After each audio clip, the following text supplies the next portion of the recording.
Pregnant is an original or Max original, HBO Max original film. It was written and directed by Rachel Lee Goldenberg, and it's actually based on a novel by the same name by Ted Kaplan and Jenny Hendricks. One of the reasons a lot of us had our eyes on this film in particular is because it stars Haley Lou Richardson, who is kind of an indie darling, as we mentioned last week when we were kind of setting this film up. And then this also stars Barbie Ferreira, which I'm not as familiar with. I think she is in one of the Euphoria episodes, or she might be in like the whole season. I haven't seen Euphoria, so someone can correct me if that's the case. I think she's a lead in it, or one of the leads, I believe. Okay, yeah, I'm not sure. But I don't know. But she's in that show. Mm-hmm. And the film also stars Breckin Meyer, Giancarlo Esposito, Betty Who, very fascinating cast. And, you know, when I was watching this film and I was sort of figuring out what is the real premise of this, I think my elevator pitch, or at least the elevator pitch I think might have been given in an alternate universe where they were making this film after the events of 2020 would be, all right, what if we made a film about Never Rarely, Sometimes Always mixed with Pixar's Onward? And this film is like almost a perfect equation to that. It's got kind of the plot and idea, road trip mentality of Never Rarely, Sometimes Always, where a pregnant teenager played by Haley Lou Richardson goes on a road trip in order to get an abortion in a state that will allow her to do so without her parents' permission. And she goes with kind of a goofy sidekick. They used to be closer friends. This is played by Ferreira, whose name is literally Bailey, which is almost Barley from Onward. So yeah, I couldn't get it out of my head that this film is very similar to those two films in a very unintentional, obviously, but very unique way, I thought. But yeah, this is more of a comedy. It's like a buddy comedy road trip film, primarily featuring female characters. Starting with you, Abby, what did you think of Unpregnant? Well, I really enjoyed the movie. I feel like, well, first of all, this was adapted from a young adult novel of, I think, the same name. And I think it kind of echoes that ethos. Like the best thing that YA literature, I think, can do for younger readers is taking a big subject and making it relatable, like through an understandable experience that a lot of people might have, and kind of normalizing that. And I feel like that is something that Unpregnant does really well. It takes the topic of teen pregnancy and abortion and doesn't make it kind of this massively dramatic, histrionic thing. I think it does point out the absurdities of the situation in a really good way, but it also kind of normalizes the situation in terms of like, this is not a unique thing that this person is doing. And this does not have to be a traumatic experience. It can be an ultimately positive and growth-based experience. So in that respect, I really liked it. I think that there are some kind of structural and character issues that I wasn't fully on board with, but for the most part, I thought it was pretty charming. Yeah, I'm definitely seeing that as like, yeah, it's like the inverse of Never Rarely Sometimes Always, which is a great film, but like you said, it's more about the trauma of the situation. And this one is doing a similar thing in which it is sort of telling the audience, yes, this happens, but it's kind of doing it under the veneer of a YA comedy, which I hadn't even thought that it was more of YA, but I think that makes a lot of sense when you watch this movie, because there is a lot of layering of the backstory. There are a lot of details that seem like they would have been fleshed out more in the YA novel that in here are streamlined a little bit in service of the film. And I don't think in a negative way, but yeah, especially in the way these characters are drawn, they are kind of YA archetypes. I'm surprised I didn't catch that when I was watching the film. But Will Ashton, you also saw Unpregnant on HBO Max. I'm sorry, this is the first HBO Max film without even a chance of a cameo from you, but it sounds like you still enjoyed the film, or watched it. I don't think there was a chance of me having a cameo in Class Action Park either, but I forgot about that one too. Yeah, I mean, probably for the best. But in any case, yeah. So, my thoughts aren't too far away from Abby's. It's a perfectly charming little movie. I don't know if it's one I'm going to be like remembering past this week, just because I think it's a fairly slight, but it's also at the same time, very sweet. And I do think what makes it work are the central actresses, Haley Lou Richardson, and then Barbie, what's her last name? I forgot. Ferreira, yes. Who I don't think I've seen her in anything before this, but I mean, for me, I think this is yet again another great showcase for Haley Lou Richardson, who has been doing a lot of great things and proving herself in a bunch of different genres. So, always happy to see her doing another great performance. But yeah, I mean, I think the film itself, I wish the plotting wasn't quite as conventional as I think it ultimately is. I did notice there were like 5 screenwriters involved with this thing, even though it was based on a book.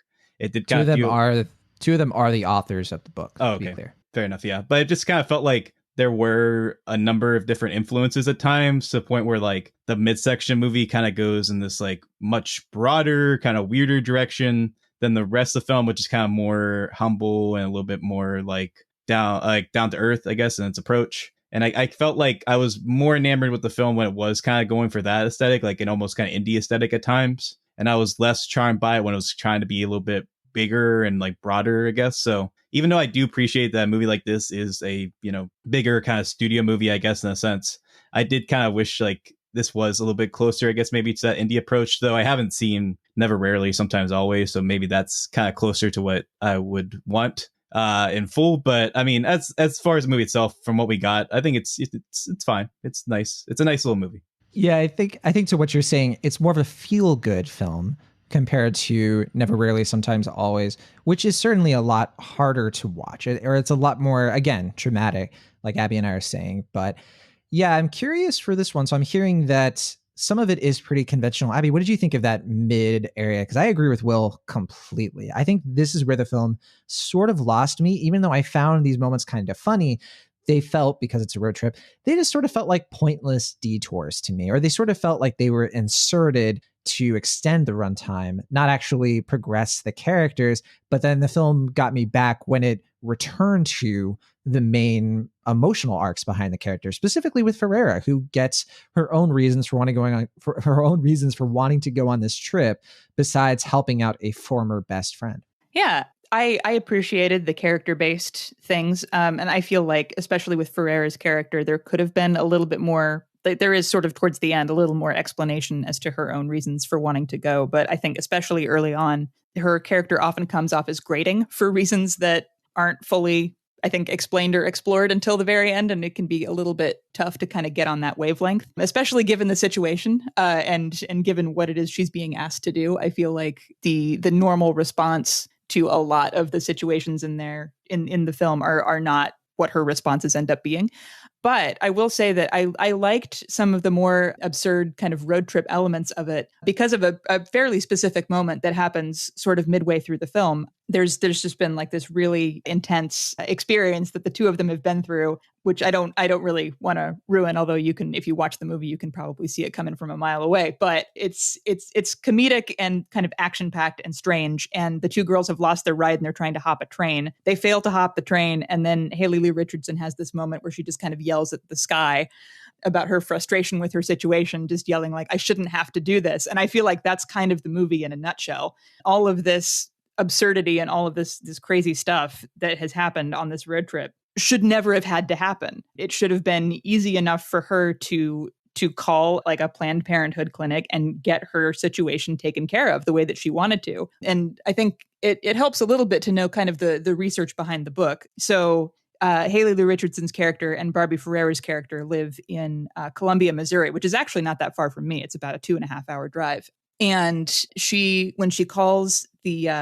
when Haley Lee Richardson calls the local Planned Parenthood clinic, they basically tell her that the only place that she can go to receive an abortion without telling her parents if she's under 18 is in Albuquerque, New Mexico. To my knowledge, based on the information behind the book, that's true. So the fact that she goes on this massive road trip is a situation that somebody in her circumstances would have to undertake. So in a way, by making it comedic, they turned it into like this kind of fun and palatable story. But there's a sense of like anger and absurdity behind it, to the fact where you're realizing the whole time that this should never have been a story. Like this should never have been a thing that she had to do. And I feel like that's a fairly important thing to consider. Right. I totally agree with that sentiment. And when she's saying that, or when she's going on that tirade, I'm like, yeah, but I did not like this moment of the film personally, because I just didn't like how telegraphed it was. I didn't like, it felt screen written. And I thought the movie would have been better served if it had gotten this across without sounding like the screenwriter or Haley Lee Richardson, sort of almost breaking the fourth wall and sort of saying the whole point of the movie. on one hand, I understand that maybe some people watching it need to hear that entire thing explicitly. But for me, I was like, you don't need to do that. Like, I get it. Being more subtle can go a lot farther in being effective storytelling.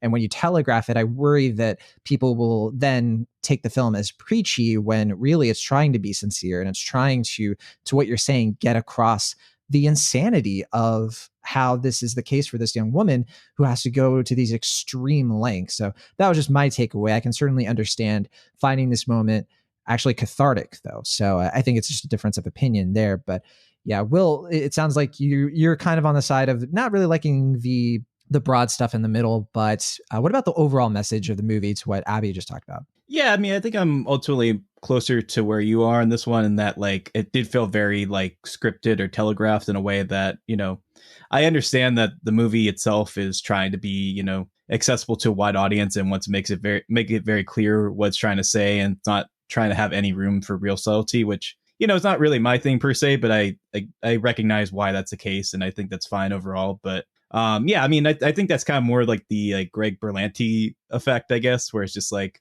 kind of avoiding some kind of darker, more intense stuff for something that's a little bit more accessible and palatable, I guess, for a broader audience, at least just going off of what I've seen from his work. I mean, I haven't seen everything, but as far as the film itself, I think for me, once again, I think what makes it work more than it doesn't is that the central friendship, or I guess like the frenemy relationship, is a little bit it does feel sincere to me. Like, it does feel like there is like a genuine kind of chemistry and something authentic between them. And that's a credit to the two actors, I believe. But yeah, as far as the plotting itself, it wasn't, I mean, I appreciate what it's saying, and I think it does it decent enough, but I do kind of wish it was a little bit more willing to be honed back and be a little bit more about like the authentic experience, as opposed to like going for kind of the more like overly comedic stuff, to the point where I felt like that took me out of the movie and it took away from what I was appreciating from the movie in the first place. But I know that might help draw some people in that, would feel like this movie might be a little bit too real or intense for them. And I understand it's also like a broad studio comedy, so it's not going to be like aiming for something that's like very realistic and authentic. But I think the stuff that is a little bit more grounded and sincere stands out to me, and I think that ultimately makes the film worthwhile, but it also makes me wish that the rest of the movie kind of reflected that as a result. All right, I want to say, of course, that Rachel Lee Goldenberg, who directed the film, we talked about one of her other films earlier this year, Valley Girl. Yeah, she partially directed that film, I believe. Partially, if not totally directed it. And did she direct the whole thing? I believe so. I mean, unless there's like some behind the scene thing that I don't know about. She did. I was thinking that Amy Talkington might have also directed, but no, she just wrote the screenplay. So, okay. Valley Girl is also from this director. And I like this film quite a bit more than Valley Girl. I think that it's, at least in terms of the plotting and the messaging, I think that it feels like just a more essential film, or a film that really fits this like HBO Max sort of thing that they're going for, where they're providing films that like with mid-sized budgets that probably you wouldn't have seen in the theater because it's not a big event movie, but you probably should have, because it's very sweet and charming. So I'm a fan. Let's get into our final thoughts though, and our grades, of course. Starting with you, Abby. Yeah, how would you sum up your feelings on Unpregnant, and whether or not do you think people should get an HBO Max subscription if they don't have one already, just to watch this? Or yeah, how would you recommend it to them? That's a heavy question. Just to watch this. Yeah, that would be a lot. Yeah, it would be a lot.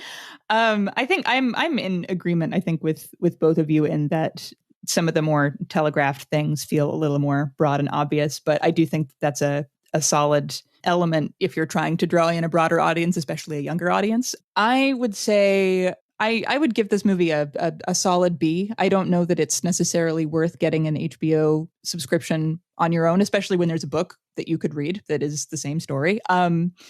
But I do think it's pretty solid. I think if you do already have an HBO Max subscription, that this is one worth checking out. All right. So that's a B from Abby. What about you, Will?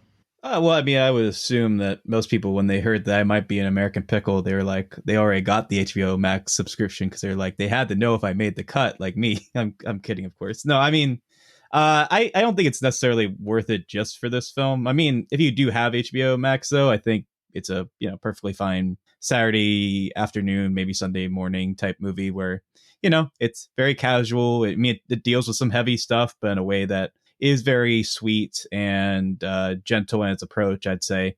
So I mean, it's a worthwhile rental, I guess, or like a streaming watch, I guess, or the equivalent of that. But not something I think you have to like go out of your way or like buy a whole other service just to watch. But as a film itself, it's charming, it's sweet.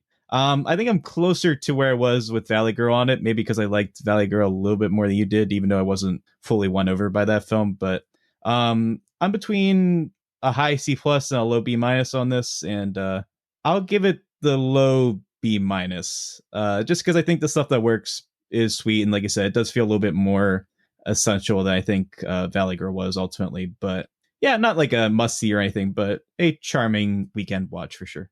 All right, I'm a high B minus. I think this film is pretty effective, and despite some of its conventional storytelling, I think that to what Abby's saying, it's true that it is supposed to appeal to that younger audience, and it's helpful for them. And I think that that's certainly a good thing, and especially Haley Lu Richardson. I just think this actress is so talented, and I think she and Ferrera have.